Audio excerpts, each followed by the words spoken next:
Well, I guess no matter how tired we might be from having been a little occupied this weekend, we have started things off in rousing fashion.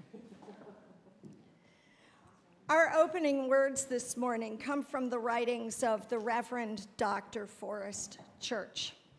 He said, "Religion is our human response to the dual reality of being alive and having to die.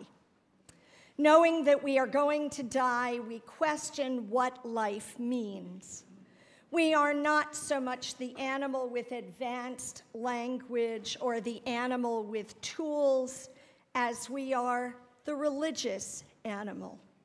Having discovered relics and flowers in ancient graves, certain anthropologists actually apply to us the sobriquet Homo religiosus. We have honored our dead from time immemorial, even as we continue to sift through their ashes in anticipation of our own earthly remains. Please join in singing and rise in body or spirit for all that is our life, number 128 in the Gray Book. Number 128.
Friends, please join in our unison affirmation, which is printed in your order of service.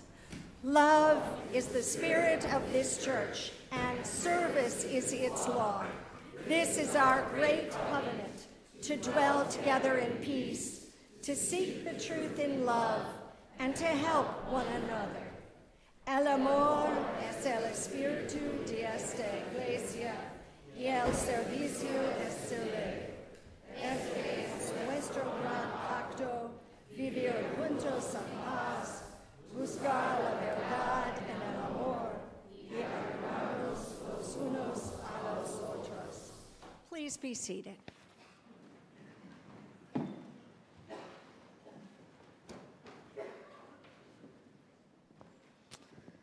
Good morning. And welcome to the Bedford School of Alchemy.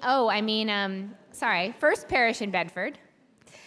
I'm relieved to see things in good working order this morning. Last night there were some very creepy yet very talented dancers that had taken over this space, so it's good to see you all here. But truly, we do extend a lot of gratitude to every single person who made the haunted house possible. I hear a rumor that 1,600 people came to enjoy that multi-generational community endeavor, and so for everyone who helped with setup, with makeup, with costumes, with rehearsals, with getting your kids here, with being in the performance, with coordinating it all, just utmost gratitude. It's really an extraordinary thing. Yeah. That's right. Exactly. So I have another exciting piece of news, which is that we have our new senior youth group coordinator, Sarah Klukowski, here this morning in the front. Here we are, yes.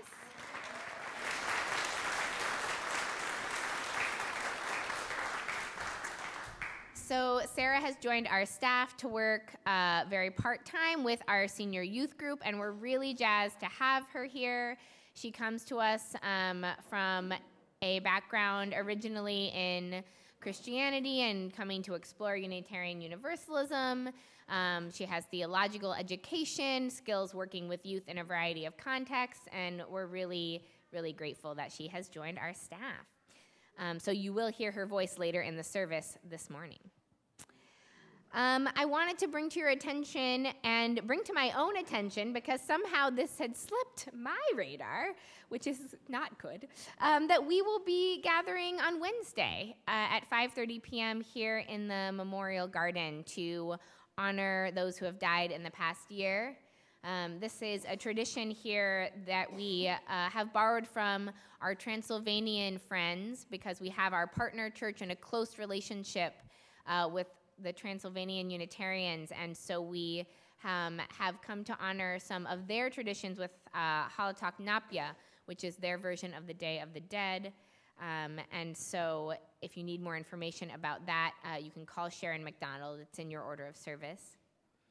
And the last thing to call your attention to is that while you can hardly believe it, because we just got over such an exciting and fantastic weekend, more exciting things will be happening in the future for people of all ages to enjoy. And one of those things is that on November 16th, which is a Saturday, we will be having a concert here with the Kemp Harris Band. And if you remember when Kemp came here last year, he's extraordinary. He's a storyteller, singer. He's amazing. You really don't want to miss this one. It's going to be great for people your age 10 and over, so you can bring much of the family, and there will be childcare as well for those who are younger. So do come. There will be supper before, and do buy your tickets. All right. How could I forget? There were so many fantastic announcements about the Bath Male Choir that is coming all the way from England.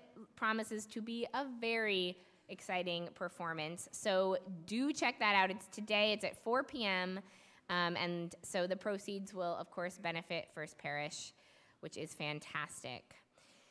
Whew, what a place. What a community. It's really quite something to be here. All right. Well, we are going to move into the next part of our service, and we are going to be learning a song. So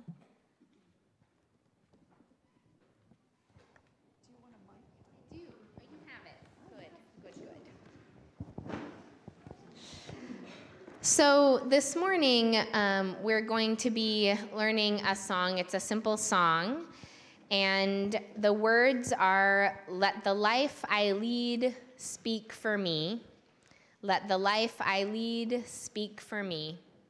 When I'm lying in my grave and there's nothing more to say, let the life I lead speak for me."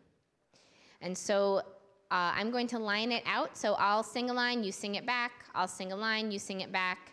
And we'll go through the song that way. Let the life I lead speak for me.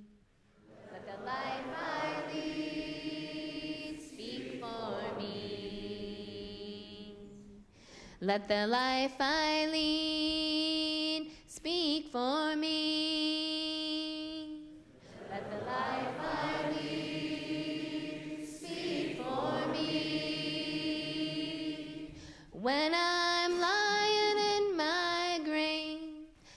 there's nothing more to say. When I'm lying in my grave, and there's nothing more to say. Let the life I lead speak for me.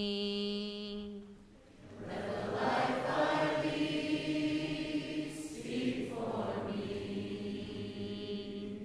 Let's try that all together. Let the life I lead speak for me. Let the life I lead speak for me. When I'm lying in my grave and there's nothing more to say, let the life I lead speak for me. As Unitarian Universalists, we have many different beliefs about death, about what might happen to us after we die. But one thing that we share in common is that we believe that what we do before we die matters, that the lives we lead matter. And so this song is about that idea, that it's the life we lead that matters most when we die. And there are other verses to this song that we'll weave in, let the love I share, because we believe that that matters too. And one of the ways that people do live on after they die physically is through the love they share and the life they lead, because we keep those memories and we keep that love, those of us who are still living, and it carries on. So different cultures have different ways of interacting with those who have died, and different families have different ways. And I hear that some of the kids learned about a tradition from central Mexico a couple weeks ago from a woman named Rosa Elena Rivera. Now, was anybody here for that? Were any of you guys here for that? You were here for it? Awesome. Anybody else? Did anybody over there? That is really cool. Yes, perfect. Would any of you be willing to come up and tell me a little bit about it, or maybe just tell me what these skulls are, what they're made out of? Can anyone do that? Are you willing to come up and do that? Are you too nervous? Emery, you want to come up? Anybody else is welcome too, if you want. Yeah, come on up. Yeah, come up. All right. What did you learn about? Well, we learned about all the things that the people put on their altar at the Day of the Dead, and they put up foods that their loved ones like to eat. They put up pictures of their loved ones, and they made the sugar skulls to represent their loved ones. Very cool. Thank you. That's really interesting. So these skulls are made out of sugar. Are we supposed to eat them? No, we're not supposed to eat them. That's a bummer. Okay, well, thank you. I appreciate that. So I'm curious. So that's a tradition that comes from central Mexico. Now, do any of you do anything in your families or your cultures to honor the dead? It might not be at this time of year. You might do something on Memorial Day or on a birthday or anniversary or at a holiday. Does anybody do something in their family or culture to honor the dead?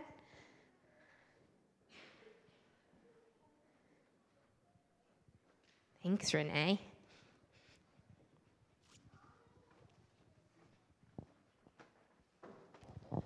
So on my father-in-law's birthday, we celebrate with vanilla ice cream and Oreo cookies and chocolate sauce because that was his favorite dessert. Oh, I love that. So that's a similar thing with the favorite foods, having the favorite foods that someone loved. I think that's a wonderful way to stay in touch with someone. Does anyone else have something they like to do? Yeah. On Christmas, we used to have a holiday where everybody got together, I think it was Christmas Eve, and went to my cousin's house. And every single year we do that to honor the people that passed ahead of us. It's just a way to get together as family and remember. Thank you. Yeah, we'll do one more back here. Sometimes we sing songs that my mother passed away 4 years ago, and she used to sing to my kids 5 Little Pumpkins. And so they sing that song, and we sing it together. It always reminds me of her. And similarly, cook food on her birthday that she used to cook. I love that, the songs. The songs are so important. Yeah, Chris? In the Jewish tradition, you light a candle that's called a Yahrzeit. and it burns for 24 hours, I believe, and you keep it lighted for the day that you're observing the death of someone close to you. That's beautiful. Candles are often important to rituals as well. I think that is common in many traditions as well, lighting candles. We'll be doing that on Wednesday evening here. And did you have one to share? Also in the Jewish tradition, when we visit graves of our loved ones, we put stones on them to indicate that we have been there. So I thank you so much for sharing, and I love that we do these things. And maybe if you haven't been doing these things and they sound nice to you, you could try a new tradition. Maybe having that favorite food of someone who you loved who has died, or singing a song they liked, or lighting a candle. Doing these simple things can be a way that we express that love we share. So we're gonna sing that song again once through with the love I share. So it goes like this. Let the love I share speak for me. Let the love I share speak for me. When I'm lying in my grave and there's nothing more to say, let the love I share speak for me. This morning we're going to share a little bit of our love by adding to this altar. I know some things have been placed on it already. And if you have anything you want to add to it, a photo, a memento of someone that you are sharing love with who has died, you are welcome to do that in this time. And we'll have a few moments for folks to add to the altar before we sing the kids out with one more round of The Life I Lead.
Thank you for lighting our candles, and for those who have contributed physically, and also for those you bring into this space with you in your hearts and in your memories. We know that there are so many beautiful souls in this room with us now as you bring them with your memories and love. We'll sing the kids out to Sunday school with one more round of Let the Life I Lead.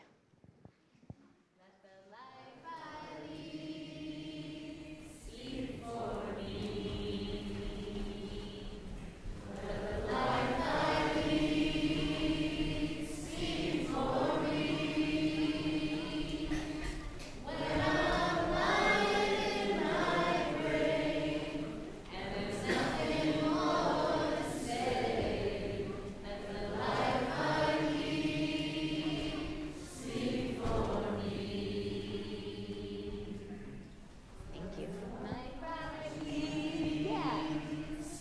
for me. Let the life I lead speak for me. When I'm lying, I pray, and there's nothing more to say. Let the life I lead speak for me. It is a strange and ordinary thing being human. Being human and knowing that someday we will die. Being human and loving people so dearly, knowing that death will come for all of us someday. It is a hard thing, it is a beautiful thing, and it is something that each and every human has faced, will face. It is good to be together and hold our humanity with care and tenderness, to hold our grief, to hold our love, to hold the celebrations of all that is good in this life, the things we can accomplish together, the art, the creativity, the people who come back to us, the people whose lives improve. And it is good to be together when there are no words, when the loss is violent, unfair, unjust, and deeply wrong. It is good to be together then too, and to hold in the wordlessness the love that is big enough to hold all of that humanity, and all that we cannot comprehend. Let us hold that space together with our sung response. It is a short piece called There Is a Love, and we will sing it through a few times. It goes like this. There is a love holding us. There is a love holding that we love. There is a love holding all. We rest in this love. There is a love holding us. There is a love holding all that we love. There is a love holding all. We rest in this love.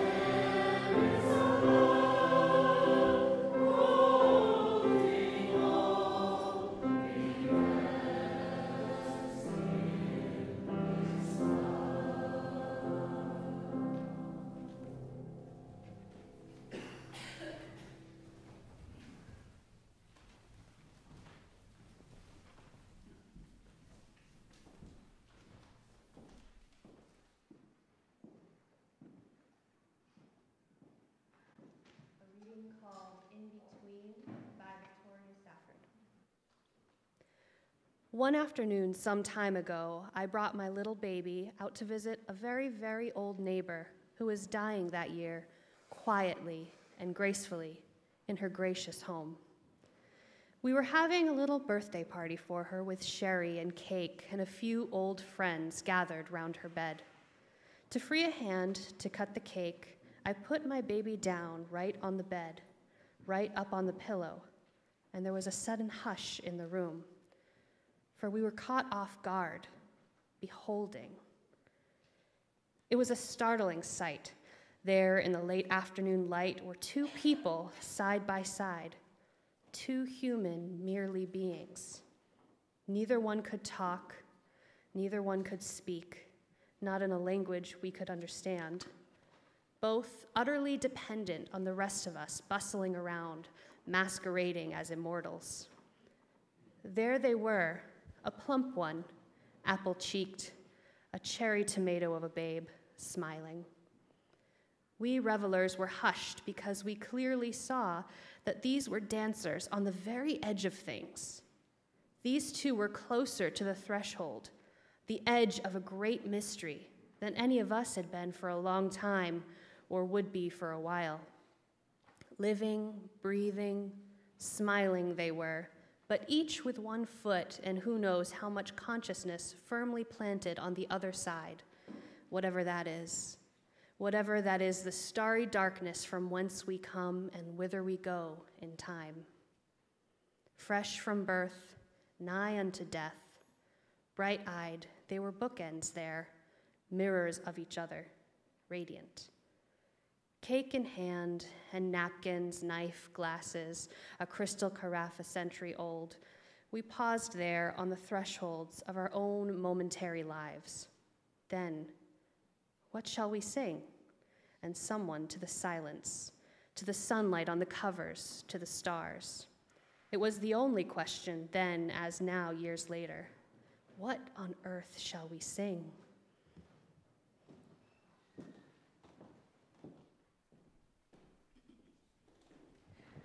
We come together as a spiritual community to celebrate life's joys and life's sorrows. We come together to collectively engage in great things, haunted houses, services and celebrations that honor the passages of our lives. And we come together so that we can go out and carry the good work of this congregation and this faith community into the wider world. This is our opportunity to give generously so that all that we bring into this space can be carried forward and bless the world. The morning's offering will now be given and gratefully accepted.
My spouse, Ben, has had a tradition for years of designing and painting our holiday cards.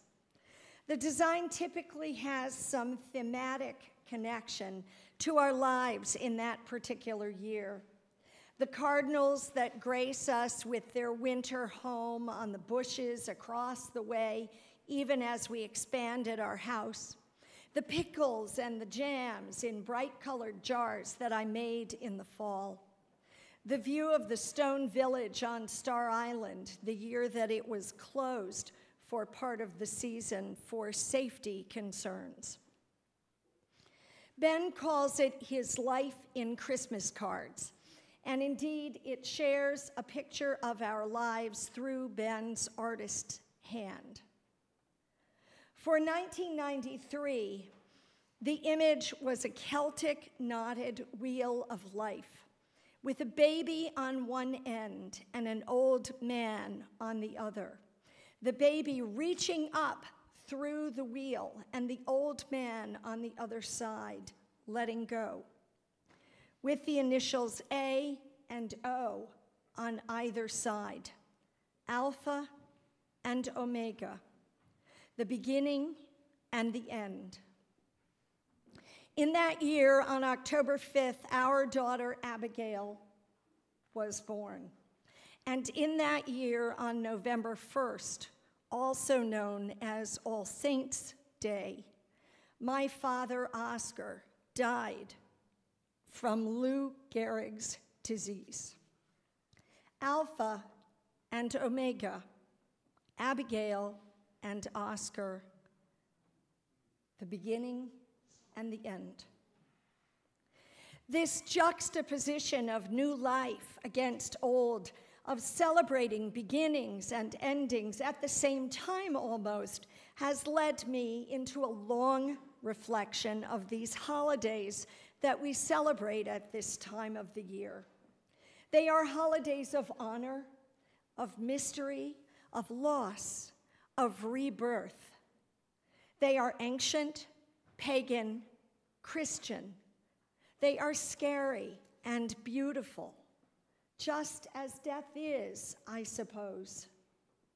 And they are, at their core, about the passage of time, the reality that life is fleeting and that just as leaves fall now from the trees and the earth gets colder, so too will we one day. Anthony Perino, formerly a Unitarian Universalist minister, wrote, "To know that we only have limited time to live, that we are borrowers of time, is the motivation that most of us need to make our lives matter. The numbering of our days is what spurs us. In Rudyard Kipling's words, to fill every fleeting minute with 60 seconds worth of distance run, to live with passionate intensity, treasuring all that life offers." How did we come to this place? We know that life is truly a time-limited proposition, but what about these celebrations of the year and their intersection into many cultures, contemporary and ancient? Samhain comes at the end of the pagan calendar, a Gaelic festival marking the end of the harvest season and the beginning of the darker half of the year. It is about halfway between the autumn equinox and the winter solstice, one of the 4 Gaelic seasonal festivals along with Imbolc, Beltane, and Lunasa. And it is very old. Neolithic passage tombs in Ireland are aligned with the sunrise around the time of Samhain, and it is mentioned in some of the earliest Irish literature and mythology.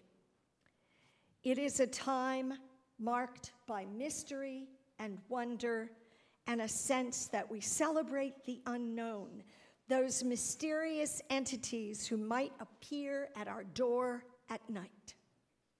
This time of Samhain was one when cattle were brought back down from the summer pastures and livestock were slaughtered for the winter. And as at Beltane, special bonfires were lit in the fields, thought to have protective and cleansing powers. In this observance was the understanding that the boundaries between this world and others could more easily be crossed. The spirits and the remnants of gods and that which lived in nature could more easily come to us. To honor these spirits, offerings of food and drink were left outside for them, and inside for the souls of the dead were also thought to revisit their homes, seeking hospitality as well. And so feasts were had, at which the souls of dead kin were beckoned to attend at a place set at the table for them. Costumes were donned, and people went from door to door in villages, sometimes reciting verses in exchange for food. Sounds rather a lot like our contemporary trick-or-treating, no? This was a time of a solon. Some of you know about soul cakes. There was a traditional song about going a-souling that I remember hearing when I was a child. And indeed, soul cakes, little raisin and spice cookies, were given to those who appeared at the door. Now, as an interim religious professional, I like to talk about liminality, the transitory nature of this ministry. And indeed, liminality is another major factor in these holidays of autumn, because Samhain was seen as a brief time when the boundary between the world, this world, and the other world could more easily be crossed. This meant that the spirits and the remnants of gods and that which lives in nature could more easily come into this world. Liminality, the ambiguity that occurs in the midst of a rite of passage when one is journeying from one place to another. In liminality, we are at the threshold between one way of being and another, perhaps unknown. And here in liminality lives the shapeshifter, the trickster, the coyote of First Nations traditions, who appear and disappear suddenly, who speak in one tongue and then another, who bewitch and bedevil and fly into the midst. Here lies the root of the mystery of these holidays, the magic, the scariness, the connection to that which we don't completely understand and can't fully name. These things cannot be explained by science. They exist in the universe and in nature, and they lead to imagination and wondering over and over. Into this mystery we come, seekers and wanderers. Some of us yearn, I suppose, for immortality, for the sure knowledge that there is life beyond this one, that there will be good, and we will be part of it. The Reverend Leslie Takahashi put it this way: in the daily weave of our lives, those who have died are still strong, guiding threads. Theirs is the golden glimmer, or perhaps the brilliant red, or the melancholy blue. Still, they are part of the whole cloth of our lives. They are the ancestors, the goers before. Through this, we know immortality. In the hour-to-hour rush of our daily tasks, they travel with us through something they taught us, which is now ours to do, through something they loved, which is now ours to carry forward and pass on, through something we shared, which is now ours alone and yet not. Through this, we know immortality. They are more than remembered. They are memory itself. For what we love lives on in the way our beloved dead accompany us through our life. Their words and wisdom, our guide, their humor, our relief, their restless concern for the world, our charge. Through this, we know immortality. I want to return for a moment to our exploration of evolution and the mixing of the cultural traditions of this season to talk about saints and sinners and our beloved dead. In the 9th century, the Christian church in the West shifted the date of All Saints' Day to November 1st, while November 2nd later became All Souls' Day. And as frequently happens, these things morphed over time, so that Samhain and All Saints, All Souls merged to create the modern All Hallows' Eve, or Halloween, as it is currently marked on the calendar. And though it is not my holiday or that of many of us here, I believe, there is a connection for sure between these Christian and pagan holidays and the Day of the Dead, or Dia de los Muertos. This Mexican holiday, which is celebrated particularly in the central and southern regions of that country, is also observed in a number of Central and Latin American countries as well. And in this holiday, there are similarities to what we've already described. A multi-day celebration involving family and friends who gather to pray for us and to remember those beloved who have died, helping to support their spiritual journey.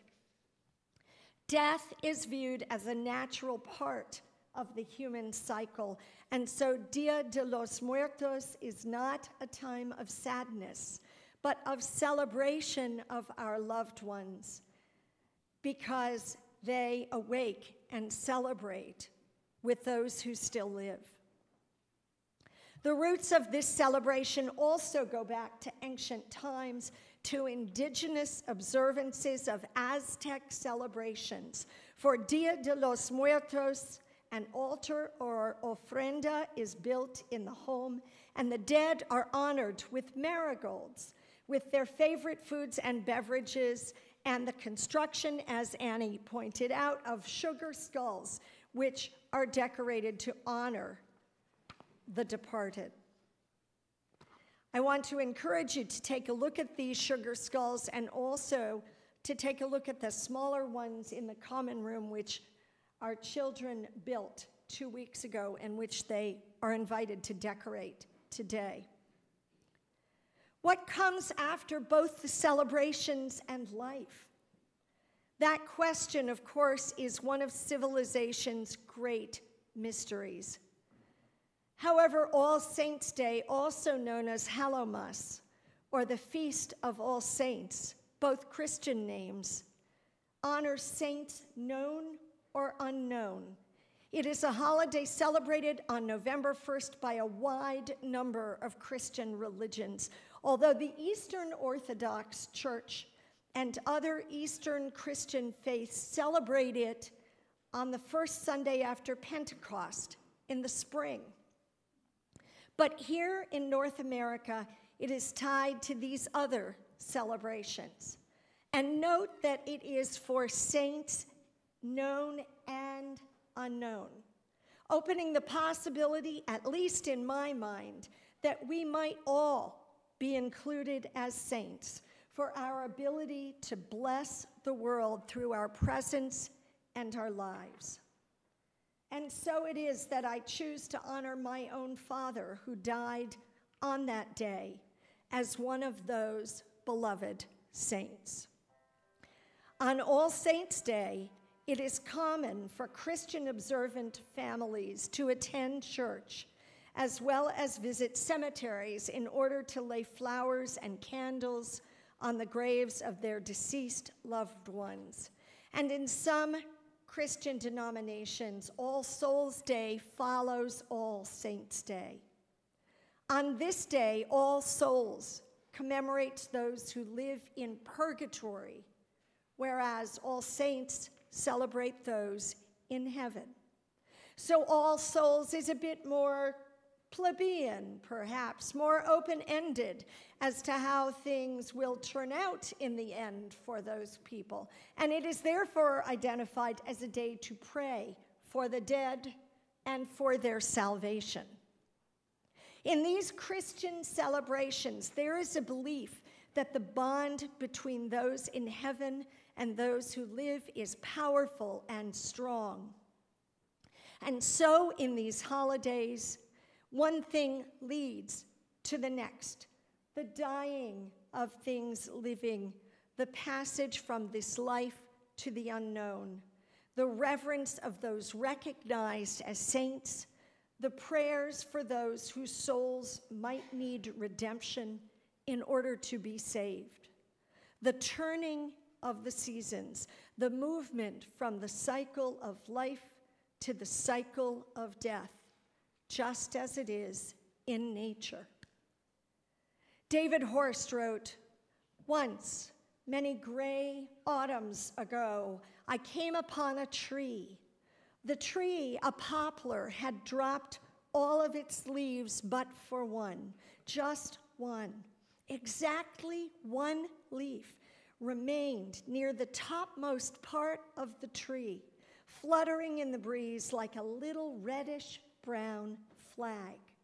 All the other leaves lay about the ground or had blown away. I felt an instant kinship with that one leaf. I admired its stubbornness. I spoke quietly to it. Hang on, never give up, don't let go. I gazed at the last leaf for a time, though I did not stay to witness its falling. I did not want to witness its falling. The leaf was not ready to go and drop silently to the ground, and neither was I, though I knew we both would, in time, let go. I praised the last leaf on that autumn day many years ago when I was still young. I walked on, and slowly, imperceptibly, a sense of calm came over me, a sense of acceptance, a sense of peace." Horst continues, "The exuberance of summer is gone. Grand plans and high hopes give way to chilly reality.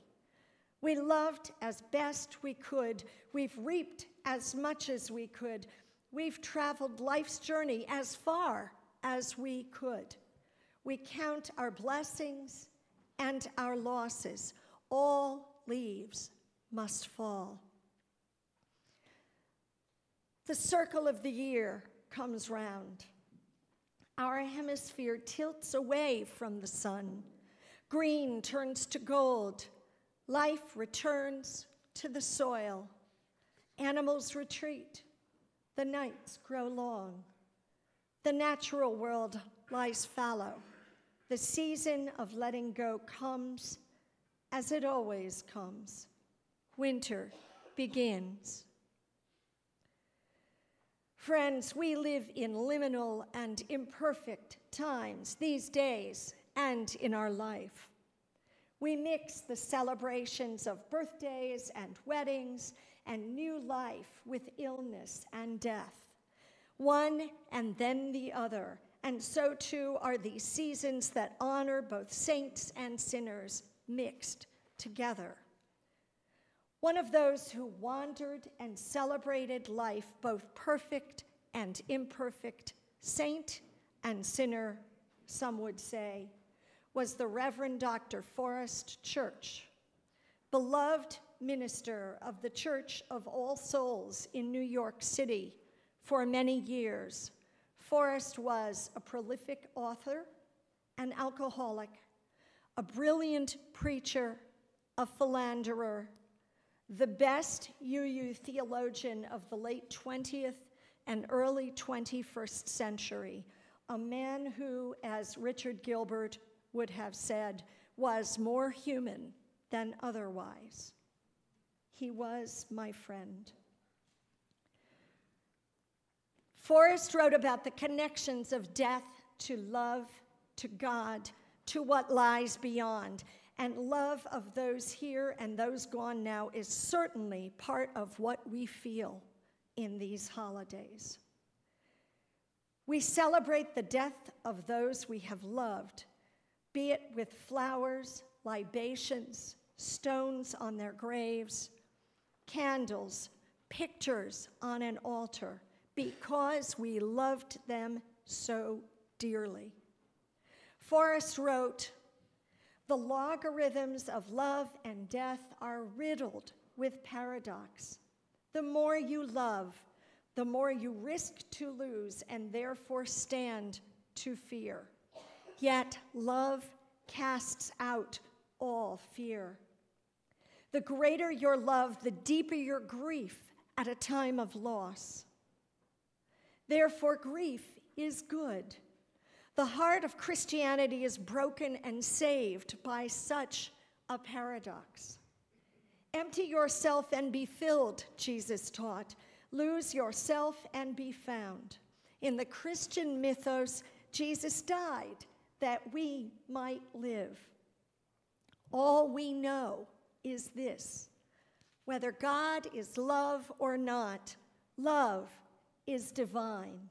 Nothing else matters, only love and death.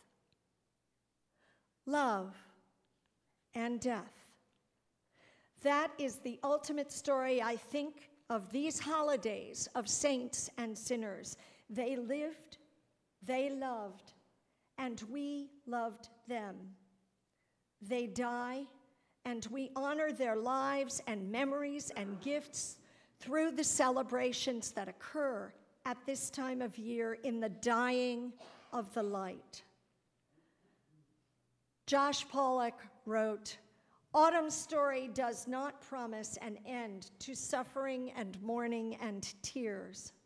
Autumn's story does not promise eternity to any particular soul. It does not claim that we will achieve perfection. Rather, autumn's claim is that our lives progress through cycles, that the full measure of our humanity includes our dying. Autumn challenges us not to give ourselves over to visions of eternity sketched out in ancient texts, but to align ourselves with the spirit of life which flows within and among us and carries us ultimately to our physical end. As leaves fall in the wind, autumn's story is one of imperfection. You will mourn, you will make mistakes, you will grieve, you will cause pain, and you will feel pain, you will die. But that same wind that buffets leaves as they descend from branch to earth says as well that the spirit of life is with us through it all, available to us as a guide, as a source of strength and solace, to align ourselves with the falling leaves, to open ourselves up to the sadness that accompanies our living and our dying is not to surrender to something beyond our control. Rather, it is a movement of reconciliation with nature's way and the spirit of life. We come together to honor those beloved and the mysteries of life that surround us. Here in the changing of the leaves, in the bustling of the squirrels to gather acorns, the lighting of lamps at twilight, and the howls in the darkening night from the coyotes across the brook. Nature calls to us to honor existence, to love one another in this world and beyond, to celebrate both that which is finite and that which remains wrapped in mystery. In these shortening days, I encourage you to stop and celebrate it all, and to ask the question that Victoria Safford posed to us in our reading today. What on earth shall we sing? Let it be a song honoring life and our very breath, always the breath. Brad will introduce our closing hymn.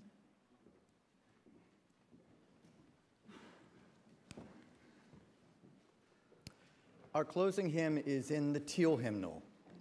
It's 1001, so make sure you've got a book close to you. It's a hymn entitled Breaths.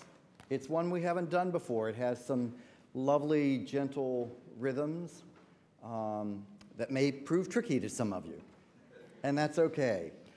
I would like to tell you how it works, because anything that's over 2 pages long means that people get confused. So if you look, what we're going to do, we're going to play an intro of the first couple of pages, just so that you can hear the music.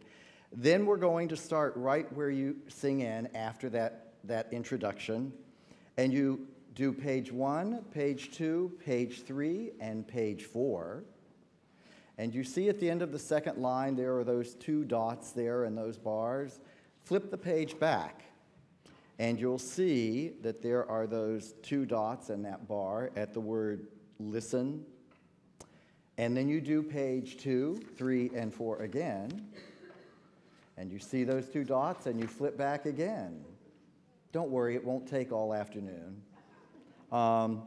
And you do those first 2 pages. Then you go to the end of that second page this last time, and you see whoosh, ah, and whoosh. And you see that little thing right above it, that little mark. If you turn to page 4, you'll see that there it is at the end. And there's that line. And what Robert and I will do is we'll play music through that a couple of times, but we're actually going to do it 4 times, because the music's going to drop out, and then we're going to do it a couple more times just on our own. Got it? If you don't, you'll figure it out.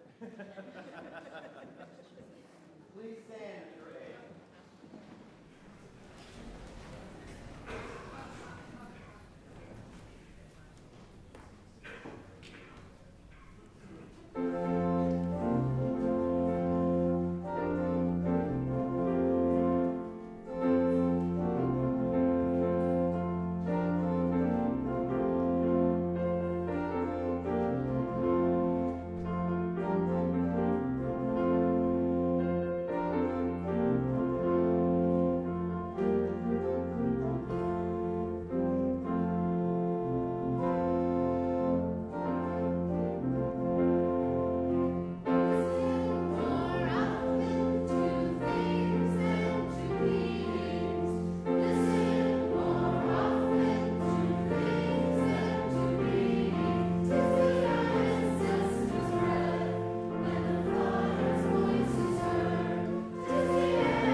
Friends, life is short, and we have little time to gladden the hearts of those who travel with us. So I pray you, be swift to love and hasten to be kind. Amen. Please be seated for the postlude.